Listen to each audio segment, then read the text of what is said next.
USAID, as you guys know, totally shut down. If you guys go on their website right now, you go on their Twitter account, it's gone.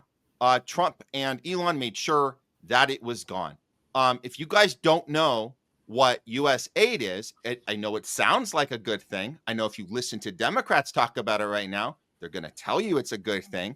Because why? Because the word aid, and it's a feel-good word. It makes us feel like if mean old Trump is going to be cutting it, that means that he's cutting aid. Well, I want to do this right now. I'm going to because I found this clip. This came up today. This is Mike Benz on Joe Rogan explaining what USAID is, and then we'll talk about what's actually happening, because that's what we got to do. We got to flush through all the BS, and then we'll talk about what's actually happening. This is a brief breakdown from Mike Benz on USAID. Here we go. USAID and the National Endowment for Democracy. Now USAID is, a very notorious. It's sort of a switch player. There's no aid in USAID, by the way. That's your brain is being tricked when you see the phrase USAID. It's not an aid organization. The aid in USAID stands for U.S. Agency for International Development. It is developing internationally around the world all of the institutions that the State Department needs to use. So when they are capacity building activist groups in a foreign country, that's because the State Department wants those activists there. Now, USAID, for the first time in its history, it was created in the early 1960s by JFK, 1961.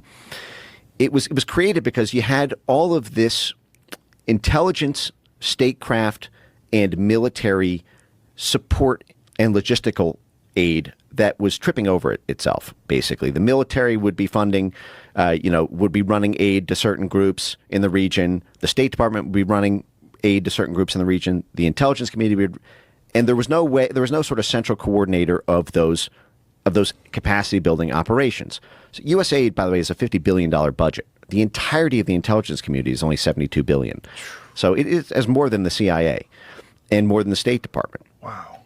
And aid is basically USAID is effectively a switch player to assist the Pentagon with on the national security front, to assist the State Department on the national interest front, or to assist the intelligence community on a sort of clandestine operations front. So, okay, so now you guys get an idea of the shady operation that USAID has been this entire time, and we're going to get into a little more about all the shady happenings of USAID. Let's see the reaction real quick, and I'm going to get your thoughts on this, Jay. But let's see the reaction of Jamie Raskin.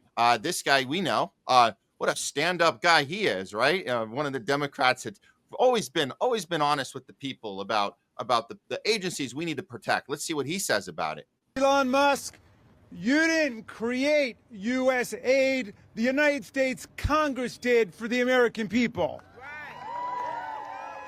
And just like Elon Musk did not create USAID, he doesn't have the power to destroy it. And who's going to stop him? We are. We're going to stop him. Elon Musk, you may have illegally seized power over the financial payment systems of the United States Department of Treasury, but you don't control the money of the American people. The United States Congress does that under Article 1 of the Constitution. And just like the president who is elected to something cannot impound the money of the people, we don't have a fourth branch of government called Elon Musk. And that's going to become real clear. So, okay, so this is the DNC, the narrative that we have the good billionaires, the Republicans have the bad billionaires. Elon Musk is the problem because he's taking away the thing. You guys can trust us and our people that we're running. We're going to make sure your taxpayer money goes to the right places. Don't listen to the man behind the curtain. Don't listen to that. We got you guys covered. So anybody who's falling for this garbage, obviously these are people that have been captured the whole way. I like to see where this money's actually going to go. I want to see what's happening next. We're going to get to that in a second, but right off the bat, Jay, what is your take on the two camps here as far as when this all started going down? What are you seeing from your vantage point? Yeah, well, the first thing I have to point out is what's not being said, because they keep saying they're pausing all of US aid except to Israel and Egypt. And the reason they're not sending it to Israel and Egypt is because we essentially have to pay Egypt a bribe every single year so they don't go to war with Israel, because they are fully aware that they are part of the greater Israel project. And one day, Israel wants to conquer large parts of Egypt in addition to several other parts in the Middle East. So we have to keep, and of course, Israel wouldn't survive, if we weren't continually propping them up with our money. So those are the two places they'll never cut funding to. So I think we really need to take a look at that situation and why they're not stopping money from going to there. As far as Elon Musk being somehow this all-powerful person who's controlling the government, that's hilarious to me. It's funny how none of these Democrats have anything to say about George Soros. They have nothing to say about Warren Buffett. They have nothing to say about the Israel lobby. They have nothing to say about APAC. But all of a sudden, they think Elon Musk is the one that's pulling all of these strings. Now, I have plenty of criticisms about Elon Musk, but the one thing that I will give him is that he's actually speaking to people. He's actually putting himself out there, and he's actually letting his opinions be somewhat known. And I don't remember ever really hearing from George Soros himself. I do know that we can follow his money sometimes and, see the different types of things he's funding, which, say, for example, is another guy by the name of Scott Bessent, who is Trump's new Treasury Secretary. So, the Democrats put on this show like they're so different from the Republicans, but that's all it really is. It's a show, because they're all being funded by the same interest. And Elon Musk is one small player, of a host of different players. And he may have a little bit more influence now with the Department of Government Efficiency, which I do actually think could cause some issues, and I think he might actually be able to use that to his advantage. So the more I hear about that, the more I'm not a fan of how he may be wielding that power. But it's disingenuous to pretend that Elon Musk is the worst of our problems when there's a lot of other interests we should be paying a lot more attention to. So, and in particular, and in regards to the USAID topic overall and what that pause is going to mean, I would say, Mike Benz did a great job of breaking down, how it's actually been used. And that's not to say that USAID hasn't done any good in the countries that it's in. It's definitely done some good in building up institutions in the countries where it's operating. However, these institutions are built in a way to make sure, America can continue to manipulate like people in those governments and in those countries. And they keep those bases set up in case they need to spark any cover revolutions if people get any crazy ideas about, maybe doing something in their own interest rather than in the interest of, the American empire. So it is a tool that has been weaponized. I'm not necessarily against pausing it to reevaluate what this money is doing and where it's going, because there's no doubt in my mind that it does cause issues all over the world. I know USAID was putting a lot of money into Ukraine right before that coup happened in 2014. From what I understand, I believe they're also involved in what's happening in Romania right now, where the EU just overturned an election because the voters were leaning towards, someone who wasn't anti-Russia. And because of that, they had to go throw the whole election over there. So if you look at what they're doing today, they're implementing it's called aid because people want you to think it's, helping the people there, but they're kind of aiding American empire interests, not interests of the American people, interest of the American empire. And Exactly. So I'm not against pausing it, but I do wonder how much difference is actually going to be made, or if it's just a pause for a realignment to whatever Trump considers to be the most important. And yeah, I'd be interested in seeing, how much corruption he actually tries to get out of that process, and if there's any changes into transparency in how this money is being used. Because if you really want to separate yourself, Trump, change the process permanently, put something in place that's going to make this agency work better moving forward, and to make sure it's actually accomplishing the goals you're telling us, not accomplishing the goals of the ruling elite. So, but I don't expect that to come from it. But, we'll see. Maybe he'll surprise us. I don't know if I'm holding my breath on that, just because it sounds like you got this privatized idea going right directly to the State Department. So you're just going to repackage it and go this other direction. Wouldn't it be nice if the Democrats and the mainstream media could call this out and actually talk about that, rather than pretending that this thing was so amazing and how dare they shut it down? Oh my God. Because they're going to be completely getting the general public is going to be completely off track of what's actually happening here. So I want to follow the paper trail, what might go down, because we know that Whitney Webb called this out right away. Fiorella Isabel was calling this out right away. She actually had me on her show on Truthwire yesterday. We went through this. I'm going to get to that in a second. But first, just the good news is we do have some people squirming. So let me get to a couple of the squirmers, and then I want to see where this thing might be headed. The bad news. So good news first, then the bad news. Here we have Patrick Henningsen, friend of the show, breaking. Head of USAID, Samantha Power, has shut down her ex-Twitter account. This Viper is at the center of nearly every dirty regime change operation and proxy war for the last 15 years. This woman needs to stand in front of a congressional inquiry for American people to know the extent of her corrupt secret activities and money laundering ops via USAID. She ruined countless millions of lives worldwide through her covert ops, also adjacent to terrorist groups in Syria. There's a shot of her there, and there's her shaking hands with the most horrible people we've known in our lifetimes, I can imagine, at least more recent times. So yeah, so she's been squirming, she's gone, and then you got Bill Gates going on The View. Watch this. This is hilarious. Here we go. Bill Gates is going to give us his opinion of what's happening. Called Elon Musk's political influence abroad, quote, insane, along with another word we can't repeat here. But what's your take on his political access and influence here in America right now? Well, Elon, his private sector work, has been very innovative, really fantastic.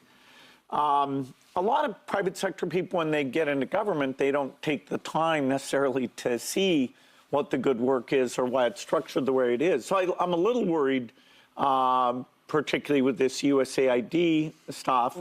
My foundation partners with USAID on. I like how he calls it the USAID, because he's so obsessed with like digital IDs and vaccine passports. I think it's funny. He doesn't even go with the aid. It's like we know the game's up, Phil. It ain't aid, all right. It's just we're going for digital IDs is what I think. But yeah, he goes on about that. So again, this is just people. They're calling in the big guns, the good billionaires, as the Democrats describe them. We got to get the good billionaires up there to talk crap on Elon. So that's what's happening there. But now for the bad news, and I want your take on this. So this is we're gonna go with Fiorella. Now she called this out almost right away, and I think more people are starting to see this. Today when I went on to see how people were responding to this, and what Whitney Webb, we had to get her a shout out as well for getting this right. But this is Fiorella's take on this. Okay, hold on, it's 1 second here.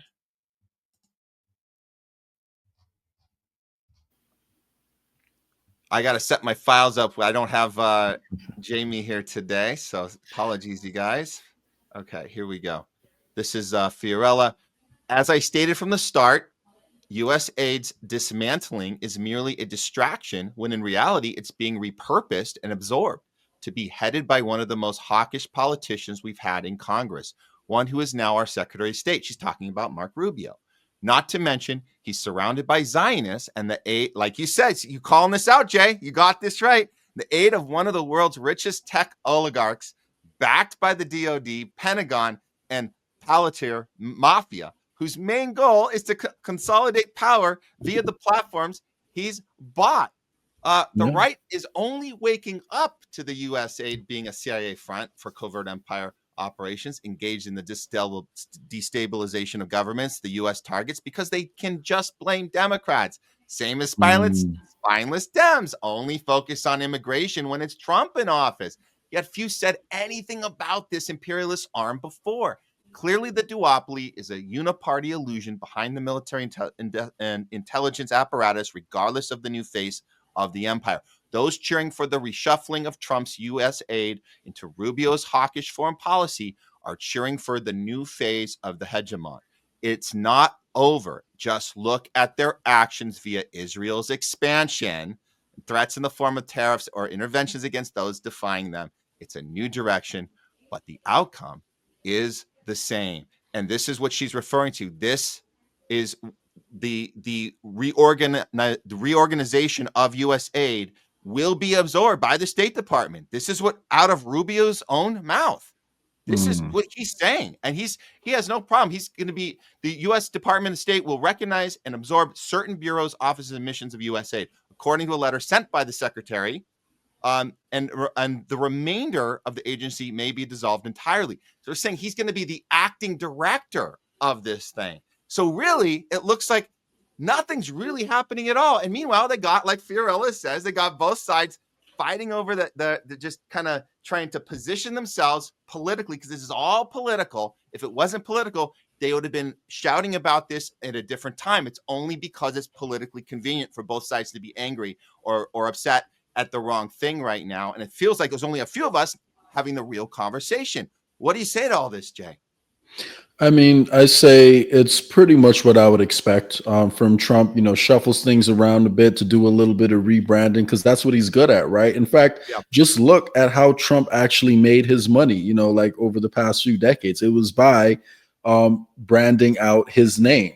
So he has a good brand. He's good at reshuffling things, and he's good at firing people. That was his catchphrase. You're fired, right? But you're not really changing the direction of U.S. foreign policy. And, I'll never forget, man, the CEO of Blackwater, Eric Prince, who was making the rounds, the former CEO of Blackwater, I should say, who was making the rounds, going in interviews, talking about how third world countries can't govern themselves and America needs to go in and directly recolonize all of Africa, he said. He said you could say the same thing about most of Central and South America. And he's a huge donor, to Trump's political campaign. He's actually the brother of Betsy DeVos, who was Trump's last, Secretary of Education. So, it's not really surprising, Matt, to be honest with you, because this is what he does. He's a master at selling snake oil, and that's pretty much what we're seeing right now. And you're seeing the same thing across all the different departments, and that's why I'm excited to get to some of these other stories we have coming up, because it's a theme that keeps getting repeated. But there's enough shakeup where the right, so a lot of people on the right do think that some progress is being made, but it's really just like a shakedown of some of the things happening on the left, the same way occasionally the left may do a small shakedown of some of the things happening on the right. And, that's my, biggest fear with someone like Kash Patel. I think he could get rid of some valid corruption out there amongst the Democrats, but is he going to treat the Republicans the same way? I highly doubt that. So I think we're essentially being set up, unless there's a big change, for another decade of Republican rule, but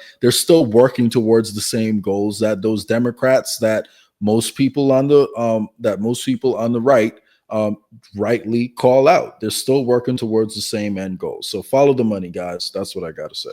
Yeah, and I'll give a shout out to Jokers for You, saying closing USA accomplishes zero, makes no difference, as that budget money will simply go to the CIA in other budgets. And yes, it literally makes no difference, but it does show that Trump is in base appeasement mode, trying to trick them. He is doing something when he is doing nothing against the deep state. And so few of us are calling this out. The Democrats are hopeless. They're yelling about the wrong crap. They're out there with Jamie Raskin yelling about how we have to save the USAID, we have to save our taxpayer money so we can keep doing dubious stuff around the planet. And so it's just yeah.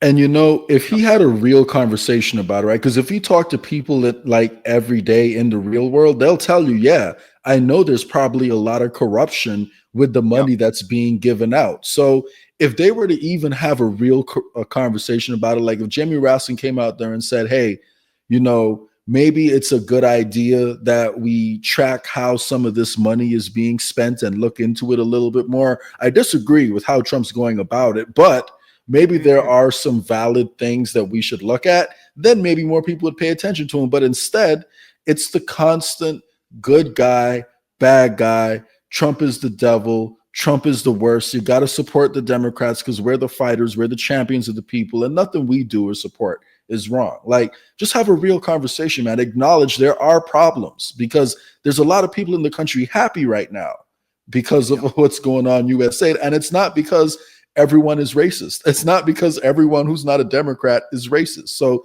you got to stop with that conversation, man. Yeah. Well, they're deliberately not stopping with it because that's their brand, and they're going to continue that brand, as we know, because they just got their new leader of the DNC, Ken Martin, total Zionist, and he loves talking about the good billionaires are with us and the bad billionaires are with them. And they know it's bullshit, but they have to do it. That's the brand. It's never going to change. That's it. Listen, Whitney Webb does such a great job calling out the PayPal mafia, and that's like the best example I've seen about how they play both sides. Peter Thiel, is the man on the right. Elon Musk was a man on the left for a little while. Now he's a little bit more towards the center. Eric Schmidt is, in that whole crew too. So, she does a great job breaking it down. Just follow the money, guys. That's all I got to say.